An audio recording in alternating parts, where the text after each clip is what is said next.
First of all, let me thank Gabor for this wonderful event. Thank you, Gabor. We haven't finished it yet, I know. But I feel it's, as we approach to the end of this conference, I would like to express my gratitude to you, and I'm very thankful that you brought us together. I've learned a lot, and I'm looking forward to the publication. Probably that will be one of the outcomes. I would like to share some ideas with you regarding three issues. The first one is a very short overview about the contemporary Slovak historiography regarding the First World War.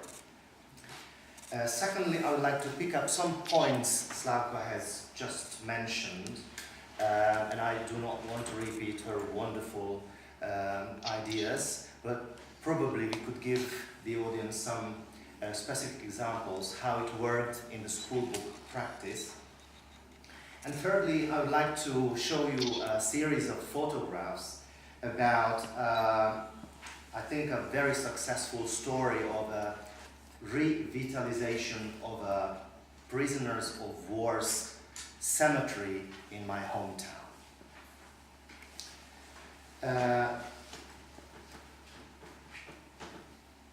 As far as the historiography is concerned, I've been focusing on the last 20-something years, so I'm not going back to the neither to the interwar period nor to the communist times.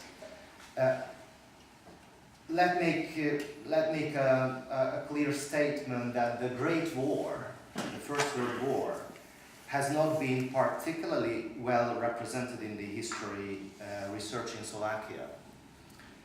In fact, if World War, then it is the Second World War that has been dominating the discourse within the Slovak historiography. As it has been mentioned a couple of times today, and I would like to quote Professor Schmidl's words, the Second World War overshadowed everything. And this is also the case in Slovakia. Maybe a good example of this overshadowing is that the first substantial and comprehensive general overview about the Great War was produced in 2008. This is the very, very first one. Though there had been written some earlier works on the First World War, and monographs were published as well. Dušan Kovač and the team of authors you see on the slide was the very first substantial and comprehensive work. Now, if you happen to know these people, Dušan Kovač, Gabriela Dudeková, Roman Holec, Marian Holsky, Elena Jakešová, Elena Manová, and Milan Podrimansky, now they are the top representatives of the Slovak historiography and the Slovak Academy of Sciences, and probably it is not an accident that this book was sold out very quickly and it is hardly obtainable from bookshops. Also, one proof that the First World War was and has always been underestimated is that if you wanted to look to find a decent Slovak military historian, now you would be in problem. There are only a few of them dealing with the military history. Perhaps Peter Horváth is one of the representatives of this group. When I say that the first substantial synthesis of the Great War was produced in 2008, I also have to add that some particular problems have been addressed by Slovak historians. And here are some delicate examples of these. For instance, and this is certainly not the complete list, Jana Zaďková produced a wonderful book in 2013 on the prisoners of war who spent their captivity inside the Austrian-Hungarian monarchy. A wonderful book written on the POWs. Gabriela Dulekova produced some articles and studies on the issue what you would see as an Alltagsgeschichte, which was, as Slavka has mentioned, in the school books you would meet political and some military history, but not too much about the everyday life. Now, Gabriela Dudekova is a fine example of writing Alltagsgeschichte. Also, Dusan Kovács wrote a wonderful book on the creation of the Czechoslovak Republic from a Slovak point of view. And though when I'm saying that from a Slovak point of view, what I say is that you have to look at how balanced and how careful this book, and I think Dusan Kovács's this book should have already been translated into Hungarian. To my knowledge, it hasn't been done, and I think in Hungary, historians dealing with the First World War and the national issue should know this book, because this tells you the Slovak narrative not from a nationalistic point of view, however, from the Slovak and Czechoslovak point of view. And last but not least, many things have done on the issues what I call kind of agenda, and perhaps Tomáš would like these issues. László Vörös has produced a study on the image of Slovaks during the First World War Hungarian press. And as I remember, Petra mentioned that Slovenes were regarded as the most loyal, something like this, as far as Austria was concerned. Now, from Slovak perspective, László Vörös writes about the issue that in the Hungarian press, it was the Slovaks the most loyal nation. And this is László Vörös's story is a wonderful piece on how the First World War propaganda worked. In the one hand, you have an immense number of Slovak soldiers fighting bravely in the fronts of the First World War, but on the other hand, feeling closer to the Slavic nations rather than to Austria-Hungary. And on the other hand, they were represented in the Hungarian press as the most faithful and loyal, which was not entirely the case.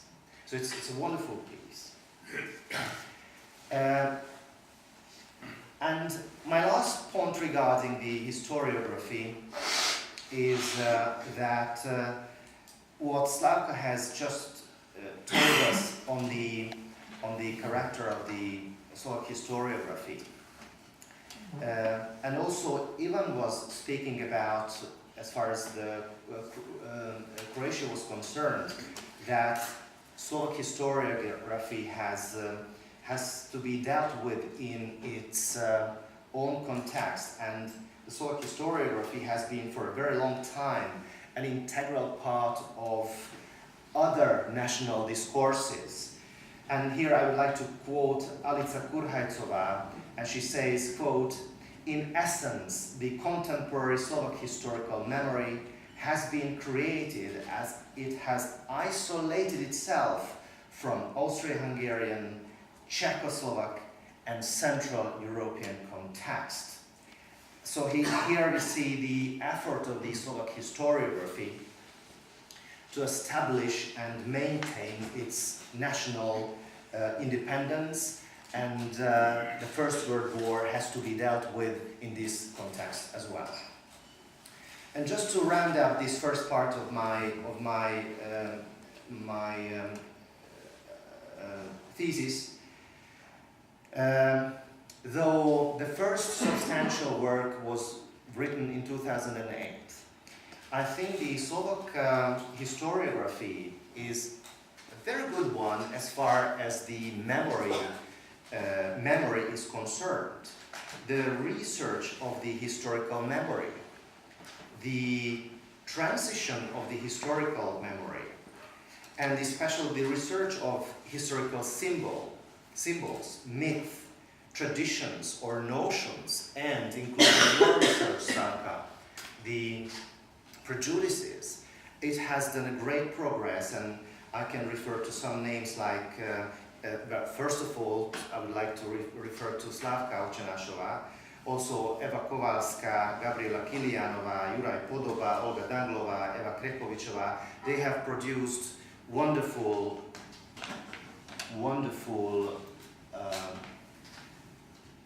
papers, and I admire Slavka's work. You have just heard about it, because the width and the depth of her research, this kind of thorough reading of history textbook is a rarity in Slovakia, so my admiration goes to you. And her book on the development of Czechoslovak history school books is one of my favorites. It shows you how history textbooks have been used and have been misused occasionally. In the second part, you see some slides which illustrate what I'm talking about. So let's pick up some particular examples of the use and misuse of history school books to touch upon the problem which have occurred regarding the Great War, the memory of the Great War. As Slavka told us, for instance, the creation of the First World War certainly was an important issue for the mid-war period. For the First Czechoslovak Republic, the end of the First World War was a serious issue. And certainly, along with it, what she also mentioned, the problem of the legions. And in the mid-war period, she pointed out brilliantly, they were an important issue. Legions who fought for the right cause. However, after the 1945 communist policy, or policy influenced by different kinds of ideology, this was a problem. Legions fighting on the side of the Entente. So the picture changed, and instead of legions or legionnaires speaking to Masaryk on somewhere, instead of these, new pictures were put into the school books, and these were legions or legionnaires who were defectors, went over to the Bolshevik side and fought along with the Bolsheviks. So this is a fine example, the same topic, the legions and the legionnaires were used and misused. And maybe one more thing which hasn't been mentioned, and it was that the First World War was put into a context of a great struggle, general class struggle, and simply, very simply, whole chapters of the story were omitted. And the Bolsheviks and Lenin, they were extremely over-magnified, and over-magnified space was given to them. For instance, to the phenomenon of the Slovak Republic of Councils, Slovenská republika rád, Slovák tanácsköztársaság, as well as an over-magnified space was given to Kunvéla's tanácsköztársaság in the Hungarian textbooks. To finish off this idea, I just want to point out to 2 or maybe 3 more things that would be researched, would be worth researching. And this is the image of Germans, an image of Hungarians, and the image of Austria-Hungary in these textbooks. You would find many fine examples of these. I would like to point out that unfortunately this is a sensitive point in the Czechoslovak history textbooks, because Hungarians and Germans, I have to tell this, usually and traditionally are picked as suitable means of creating the picture of the enemy. And this is very, very unfortunate. I have been dealing with it, or we have been dealing it for some time. This is something very dangerous in our history school books, and I think we should deal with it in the future. In the last 5 minutes, if I may, right, you see some photos of a successful story of revitalization of a cemetery of a great war in Dunaszerdahely, Dunajská Streda in Slovakia. In Dunaszerdahely, Dunajská Streda, there was quite a big POW camp between 1914 and 1918, and there were periods when there were some 35,000 POWs there. Unfortunately, many soldiers died on different diseases, and there was a POW cemetery created in Dunaszerdahely, actually some 2 kilometers off the town in a locality called Sikabon. Altogether, there had been some 900 soldiers buried there between 1914 and 1918, soldiers of 7 nations such as Russians, Italians, Poles, Serbs, Latvians, Estonians, and Romanians. What is interesting that between 1918 and 1945, the cemetery was kept in a very good order. Interestingly enough, after 1945, it was an abandoned place, and there was practically a jungle of self-grown trees up until 2014. And then, at the beginning of this year, a civil society, a local NGO called Casino, proposed a revitalization of a POW cemetery. And as a result of the cooperation of the Casino and the town council, as well as some entrepreneurs who gave money for the project, we successfully redeveloped the cemetery, and it was reopened on November the 11th this year. And you may have seen that Tomáš Kloň, an ambassador to the Republic of Poland, was there. Also, Vera Ostojic, consul of the Republic of Serbia, Sergei Nikitin, secretary of the Embassy of the Russian Federation, Roberto Rizzo, secretary of the Embassy of Italy, Marco Centrito, military attaché from the Italian Embassy, Sándor Zoltán, secretary of the Embassy of Hungary in Slovakia. They were there, and it was interesting to see these people saluting at the premises.